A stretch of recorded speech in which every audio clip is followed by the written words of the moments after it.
साथियों, आज हम वाल्मीकि रामायण के बालकांड के 60वें सर्ग की कथा सुनेंगे। इस सर्ग में विश्वामित्र जी के कहने से सभी ब्राह्मणों ने ऋषियों ने डर के मारे महाराज त्रिशंकु का स्वर्ग जाने के लिए यज्ञ प्रारंभ करा दिया। लेकिन स्वर्ग पहुंचने पर इंद्रदेव ने उन्हें धक्का देकर नीचे गिरा दिया, जिससे वे सिर नीचे और पांव ऊपर किए गिर रहे थे। तभी विश्वामित्र जी ने उन्हें वहीं रोक दिया और फिर नए स्वर्ग की स्थापना करने लगे। लेकिन इन सभी देवताओं ने उनसे प्रार्थना की तो वे रुक गए और त्रिशंकु को वहीं देवता के रूप में वैश्वानर नक्षत्रों के बीच में स्थापित कर दिया। तो चलिए अब 60वें सर्ग की कथा शुरू करते हैं। श्री सीतारामचंद्राभ्याम नमः। श्रीमद् वाल्मीकि रामायणम बालकांडम षष्ठीतमः सर्गः।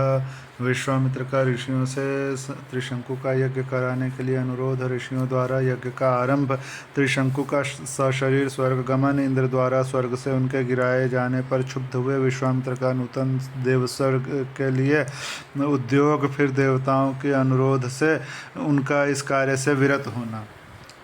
सतानंद जी कहते हैं, श्री राम महोदय सहित वशिष्ठ के पुत्रों को अपने तपोबल से नष्ट हुआ जान महातेजस्वी विश्वामित्र ने ऋषियों के बीच में इस प्रकार कहा, मुनिवरों, ये इक्ष्वाकु वंश में उत्पन्न हुए राजा त्रिशंकु हैं। ये विख्यात नरेश बड़े ही धर्मात्मा और दानी रहे हैं तथा इस समय मेरी शरण में आए हैं। इनकी इच्छा है कि मैं अपने इसी शरीर से देवलोक पर अधिकार प्राप्त करूं। अतः आप लोग मेरे साथ रहकर ऐसे यज्ञ का अनुष्ठान करें जिससे इन्हें इस शरीर से ही देवलोक की प्राप्ति हो सके। विश्वामित्र जी की यह बात सुनकर धर्म को जानने वाले सभी महर्षियों ने सहसा एकत्र होकर आपस में धर्मयुक्त परामर्श किया। ब्राह्मणों, कुशिक के पुत्र विश्वामित्र मुनि बड़े क्रोधी हैं। ये जो बात कह रहे हैं उसका ठीक तरह से पालन करना चाहिए, इसमें संशय नहीं है। ये भगवान विश्वामित्र अग्नि के समान तेजस्वी हैं। यदि इनकी बात नहीं मानी गई तो रोषपूर्वक शाप दे देंगे। इसलिए ऐसे यज्ञ का आरंभ करना चाहिए जिससे विश्वामित्र के तेज से ये इक्ष्वाकु नंदन त्रिशंकु सशरीर स्वर्गलोक में जा सकें।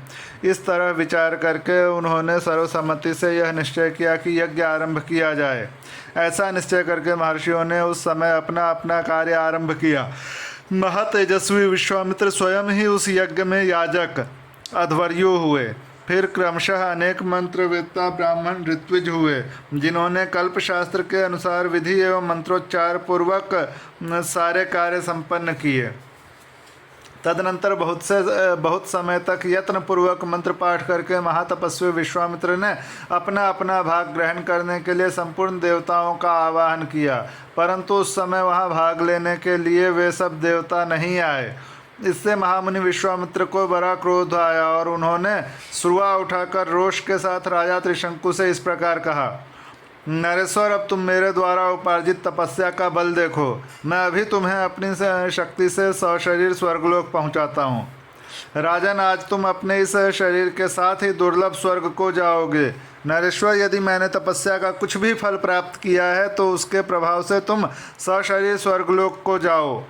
श्री राम विश्वामित्र मुनि के इतना कहते ही राजा त्रिशंकु सब मुनियों के देखते देखते उस समय अपने शरीर के साथ ही स्वर्गलोक को चल दिए। त्रिशंकु को स्वर्गलोक में पहुंचा हुआ देख समस्त देवताओं के साथ पाक शासन इंद्र ने उनसे इस प्रकार कहा, मूर्ख त्रिशंकु, तू फिर यहाँ से लौट जा। तेरे लिए स्वर्ग में स्थान नहीं है। तू गुरु के शाप से नष्ट हो चुका है, अतः नीचे मुँह किए पुनः पृथ्वी पर गिर जा। इंद्र के इतना कहते ही राजा त्रिशंकु तपोधन विश्वामित्र को पुकार कर त्राहि त्राहि की रट लगाते हुए पुनः स्वर्ग से नीचे गिरे। चीखते चिल्लाते हुए त्रिशंकु की वह करुण पुकार सुनकर कौशिक मुनि को बड़ा क्रोध हुआ। वे त्रिशंकु से इस प्रकार बोले, राजन, वहीं ठहर जा, वहीं ठहर जा। उनके ऐसा कहने पर त्रिशंकु बीच में ही लटके रह गए। तत्पश्चात तेजस्वी विश्वामित्र ने ऋषि मंडली के बीच दूसरे प्रजापति के समान दक्षिण मार्ग के लिए नए नवीन नक्षत्रों का भी निर्माण कर डाला। वे महायशस्वी मुनि क्रोध से कलुषित हो दक्षिण दिशा में ऋषि मंडली के बीच नूतन नक्षत्र मालाओं की सृष्टि करके यह विचार करने लगे कि मैं दूसरे इंद्र की सृष्टि करूंगा। अथवा मेरे द्वारा रचित स्वर्गलोक बिना इंद्र के ही रहेगा। ऐसा निश्चय करके उन्होंने क्रोधपूर्वक नूतन देवताओं की सृष्टि प्रारंभ की। इससे समस्त देवता, असुर और ऋषि समुदाय बहुत घबराए और सभी वहां आकर महात्मा विश्वामित्र से विनयपूर्वक बोले, महाभाग, ये राजा त्रिशंकु गुरु के शाप से अपना पुण्य नष्ट करके चांडाल हो गए हैं। अतः तपोधन ये सशरीर स्वर्ग में जाने के कदापि अधिकारी नहीं है।